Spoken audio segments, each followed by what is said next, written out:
നിലമ്പൂരിൽ ആര്യാടൻ ഷൌക്കത്ത് UDF സ്ഥാനാർത്ഥിയാകും. ഷൌക്കത്തിന്റെ പേര് മാത്രമാണ് KPCC ഹൈക്കമാൻഡിന് കൈമാറിയത്. തെരഞ്ഞെടുപ്പ് കമ്മിറ്റി യോഗത്തിന് ശേഷം ഔദ്യോഗിക പ്രഖ്യാപനം അല്പസമയത്തിനകം നമ്മൾ പ്രതീക്ഷിക്കുന്നു. PV അൻവറിന്റെ സമ്മർദ്ദങ്ങൾക്ക് വഴങ്ങേണ്ട എന്ന കോൺഗ്രസ് നേതൃത്വത്തിന്റെ തീരുമാനമാണ് സ്ഥാനാർത്ഥി നിർണയത്തിൽ പ്രതിഫലിച്ചിരിക്കുന്നത്. R റോഷിപാലും VS രഞ്ജിത്തും നോബൽ മാരിക്കാരാണ് നമുക്കൊപ്പം. R റോഷിപാൽ, ആദ്യം തന്നെ ആര്യാടൻ ഷൌക്കത്തായിരിക്കും സ്ഥാനാർത്ഥിയെന്ന് റോഷിപാൽ പറഞ്ഞിരുന്നതാണ്. എന്നാൽ VS ജോയിയുടെ പേര് അൻവർ നിർദ്ദേശിച്ചതാണ് മറ്റൊരു ചർച്ചയിലേക്ക് കൂടി കാര്യങ്ങൾ പോകുന്നുണ്ട് എന്ന ഒരു തോന്നലുണ്ടാക്കിയത്. പക്ഷേ അൻവറിന്റെ വാക്കുകൾ കേൾക്കേണ്ടതില്ല എന്ന് കോൺഗ്രസ് ഒറ്റ തീരുമാനത്തിലേക്ക് എത്തുകയും ആര്യാടൻ ഷൌക്കത്തിന്റെ പേരിപ്പോൾ രാഹുൽ ഗാന്ധിയുടെ മുന്നിലെത്തി ഇങ്ങനെ പ്രഖ്യാപനം കാത്തിരിക്കുകയുമാണ്. എങ്ങനെ വേണം ഈ സാഹചര്യത്തെ കാണാൻ റോഷിപാൽ? ആര്യാടൻ ഷൌക്കത്ത് വിജയം കൊണ്ടുവരുമെന്നുള്ള ആത്മവിശ്വാസമാണോ കോൺഗ്രസിന്? സുജയ പാർവതി, നിലവിലെ സംസ്ഥാനത്തെ രാഷ്ട്രീയ സാഹചര്യം നിലമ്പൂരിൽ UDFന് അനുകൂലമാണെന്ന വിലയിരുത്തലാണ് സംസ്ഥാന കോൺഗ്രസ് നേതൃത്വത്തിന്. പുതിയ നേതൃത്വം സണ്ണി ജോസഫ് KPCC അധ്യക്ഷ പദവി ഏറ്റെടുത്തതിന് ശേഷമാണ് കാര്യങ്ങൾ മാറിമറിഞ്ഞത്. നേരത്തെ VS ജോയി, മലപ്പുറം DCC അധ്യക്ഷൻ കൂടിയായ ജോയി തന്നെ സ്ഥാനാർത്ഥിയാകുമെന്ന സൂചനകളായിരുന്നു പുറത്തു വന്നത്. പക്ഷേ പുതിയ നേതൃത്വം ചുമതല ഏറ്റെടുത്തപ്പോൾ വീണ്ടും ചർച്ചകൾ നടത്തി. നിലമ്പൂരിൽ തെരഞ്ഞെടുപ്പ് പ്രഖ്യാപിച്ചതിന് തൊട്ടുപിന്നാലെ എല്ലാ തെരഞ്ഞെടുപ്പ് കമ്മിറ്റി അംഗങ്ങളുമായി ആശയവിനിമയം നടത്തിയതിനു ശേഷമാണ് ആര്യാടൻ ഷൌക്കത്തിലേക്ക് സ്ഥാനാർത്ഥിത്വം എത്തിയത്. ഏതായാലും അതിനിടയിൽ PV അൻവർ പരസ്യമായി വെല്ലുവിളിച്ചപ്പോഴും ആര്യാടൻ ഷൌക്കത്തിനെ സ്ഥാനാർത്ഥിയാക്കരുതെന്ന സമ്മർദ്ദം ചെലുത്തിയപ്പോൾ പോലും അതിന് വഴങ്ങേണ്ടതില്ലെന്ന് ഇന്ന് കൊച്ചിയിൽ ചേർന്ന നേതാക്കളുടെ അനൌപചാരിക ചർച്ചയിൽ തീരുമാനമെടുക്കുകയായിരുന്നു. ഇന്ന് പ്രധാനപ്പെട്ട എല്ലാ നേതാക്കളുമായി സണ്ണി ജോസഫും പ്രതിപക്ഷ നേതാവ് VD സതീശനും ആശയവിനിമയം നടത്തിയതിനു ശേഷമാണ് അൻവറിന് വഴങ്ങിക്കഴിഞ്ഞാൽ അത് പൊതുസമൂഹത്തിനിടയിൽ അവമതിപ്പുണ്ടാകുമെന്ന വിലയിരുത്തലിലേക്ക് കാര്യങ്ങളെത്തിയത്. അതിന് പിന്നാലെ തന്നെ സ്ഥാനാർത്ഥിയെ തീരുമാനിക്കുകയും അത് AICCയെ രേഖാമൂലം അറിയിക്കുകയും ചെയ്യുകയായിരുന്നു. ഏതായാലും ഇപ്പോഴും വലിയ വിജയപ്രതീക്ഷയാണ് കോൺഗ്രസ് നേതൃത്വത്തിന്.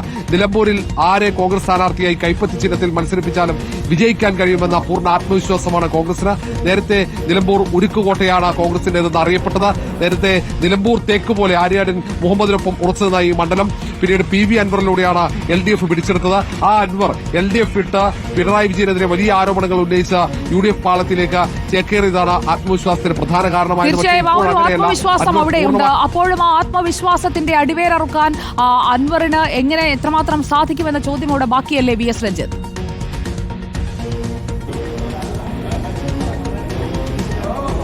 തീർച്ചയായിട്ടും അൻവർ ഒരു വലിയ ഫാക്ടർ തന്നെയാണ് എന്നുള്ള കാര്യം കോൺഗ്രസും ലീഗും ഈ ഘട്ടത്തിൽ മനസ്സിലാക്കുന്നുണ്ട്. ഈ ഘട്ടത്തിൽ മാത്രമല്ല, PV അൻവർ രാജിവെച്ച ഘട്ടം മുതൽ മനസ്സിലാക്കാൻ സാധിക്കുന്നുണ്ട്. ഇപ്പോൾ ആര്യാടൻ ഷൌക്കത്ത് എന്ന ഒറ്റ പേരിലേക്ക് എത്തുമ്പോഴും PV അൻവർ വിമത സ്വരം ഉയർത്തുന്നു. PV അൻവർ സ്വതന്ത്ര സ്ഥാനാർത്ഥിത്വം എന്ന വാൾമൂൻ ഉയർത്തുന്നു. ഈ ഘട്ടത്തിൽ ലീഗിന്റെ ഇടപെടലൊക്കെ ഈ PV അൻവറിന്റെ സ്വാധീനം മനസ്സിൽ വെച്ചുകൊണ്ട് തന്നെയാണ്. കാരണം PV അൻവർ എന്ന് പറയുന്ന ഒരു ഫാക്ടർ മുൻനിർത്തിക്കൊണ്ട് തന്നെയാണ് ഇവിടെ UDF ഒരു ഈസി വോക്ക് ഓവർ പ്രതീക്ഷിച്ചിരുന്നത്. കാരണം ഭരണവിരുദ്ധ വികാരമാണ് UDF പ്രതീക്ഷിക്കുന്ന ഏറ്റവും വലിയ ആനുകൂല്യം എന്ന് പറയുന്നത്. സ്ഥാനാർത്ഥിത്വത്തിന്റെ മഹിമയേക്കാൾ കൂടുതൽ ഭരണവിരുദ്ധ വികാരമാണ്. ഈ ഭരണവിരുദ്ധ വികാരം നിലമ്പൂരിലും കേരളത്തിലുമൊക്കെ അലയടിപ്പിക്കുന്നതിൽ വളരെ പ്രധാനപ്പെട്ട ഒരു പങ്ക് PV അൻവറിന്റെ പ്രസ്താവന വഹിച്ചിട്ടുണ്ട്. കാരണം LDFനകത്ത് നിന്നുകൊണ്ട് LDFന്റെ ഒരു സ്വതന്ത്ര സ്ഥാനാർത്ഥി തന്നെ വിളിച്ചു പറയുകയാണ് ഈ സംവിധാനം ഒട്ടും ശരിയല്ല, പിണറായി വിജയന്റെ സർക്കാരും പിണറായി വിജയന്റെ ആഭ്യന്തര വകുപ്പും ശരിയല്ല എന്ന് വിളിച്ചു പറഞ്ഞത് LDFനകത്ത് നിന്നുകൊണ്ട് ഒരു MLA ആയിരുന്നു. LDFനകത്ത് നിന്നൊരു MLA ഉയർത്തിയ വിമത ശബ്ദം കേരളത്തിൽ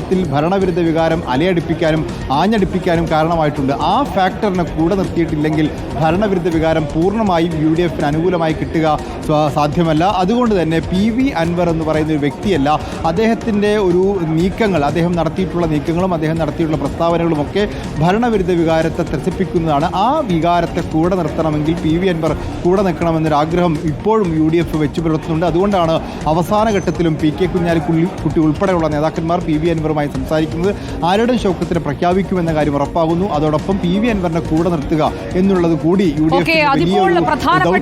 ദൗത്യമായി ലീഗിന് കൊടുത്തിരിക്കുകയാണ്. ഇപ്പോൾ PK കുഞ്ഞാലിക്കുട്ടി PV അൻവറുമായി സംസാരിച്ചുകൊണ്ടിരിക്കുന്നു. നമുക്ക് നോബൽ മാരിക്കാരനിലേക്ക് പോകാം. നോബൽ മാരിക്കാരൻ, സോണിയാഗാന്ധിയുടെ വസതിയിൽ ഇപ്പോൾ നടക്കുന്ന ചർച്ച അത് നിലമ്പൂരിനെ കുറിച്ച് തന്നെയല്ലേ? പ്രഖ്യാപനത്തിലേക്ക് പോകുന്നതിന് മുൻപ് PV അൻവറിന്റെ സ്വതന്ത്ര സ്ഥാനാർത്ഥി പ്രഖ്യാപനം അതുകൂടി വന്നത് ചർച്ചാ വിഷയമാകുന്നുണ്ടോ ദില്ലിയിൽ ഇപ്പോൾ?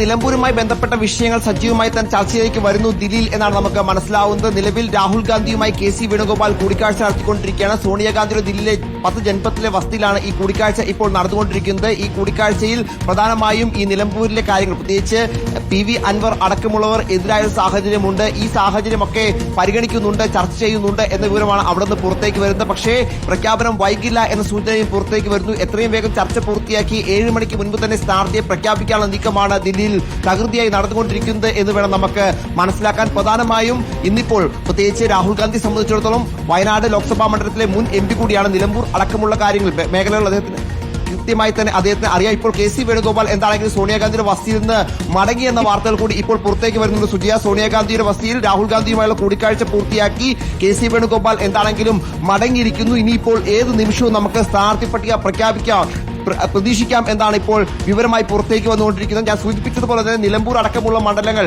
വയനാട് മണ്ഡലത്തിലാണ് വരുന്നത്. രാഹുൽ ഗാന്ധിയെ സംബന്ധിച്ച് അദ്ദേഹം അവിടുത്തെ ലോക്സഭാ അംഗമായിരുന്നു. അത് മാത്രമല്ല പ്രിയങ്ക ഗാന്ധി നിലവിൽ അവിടുത്തെ ലോക്സഭാ അംഗം കൂടിയാണ്. സ്വാഭാവികമായും കോൺഗ്രസ് ഹൈക്കമാൻഡിന് ഈ വിഷയത്തിൽ ഒരു പ്രത്യേക താല്പര്യം ഉണ്ട് എന്ന് കൂടി നമ്മൾ പരിഗണിക്കേണ്ടതുണ്ട്. എന്താണെങ്കിലും ഈ ആര്യാടൻ ഷൗക്കത്ത് എന്ന ഒറ്റ പേര് തന്നെയാണ് ഹൈക്കമാൻഡ് മുന്നിലേക്ക് KPCC നേതൃത്വം വെച്ചുകൊടുത്തിരിക്കുന്നത്. അതുകൊണ്ട് തന്നെ സ്വാഭാവികമായും മറ്റ് ചർച്ചകളിലേക്കോ അല്ലെങ്കിൽ മറ്റ് ട്വിസ്റ്റുകൾക്കോ ഒന്നും ഒരു സാധ്യതയുമില്ല. ആര്യാടൻ ഷൗക്കത്തിന്റെ പേര് തന്നെ കോൺഗ്രസ് ഹൈക്കമാൻഡ് സ്ഥാനാർത്ഥിയെ നമുക്ക് പ്രതീക്ഷിക്കാം. ദില്ലിയിൽ നടന്ന നിർണായകമായ കൂടിക്കാഴ്ച സോണിയാഗാന്ധിയുടെ വസതിയിൽ അത് പൂർത്തിയാക്കി ഇപ്പോൾ KC വേണുഗോപാൽ പുറത്തേക്ക് പോയിരിക്കുകയാണ്. ഇനിയിപ്പോൾ പ്രഖ്യാപനമാണ് ബാക്കി. മല്ലികാർജ്ജുൻ ഖർഗെ കർണാടകയിലാണ്. അദ്ദേഹത്തിന്റെയും നോഡ്, അദ്ദേഹത്തിന്റെയും അനുമതി ലഭിച്ചു കഴിഞ്ഞിരിക്കുകയാണ്. ഇനി ആ പ്രഖ്യാപനം അല്പസമയത്തിനകം തന്നെ KC വേണുഗോപാലിന്റെ കയ്യൊപ്പോടുകൂടി കേരളത്തിലേക്ക് എത്താൻ പോകുന്നു. ആ പ്രഖ്യാപനത്തിനായി നമുക്ക് കാത്തിരിക്കാം.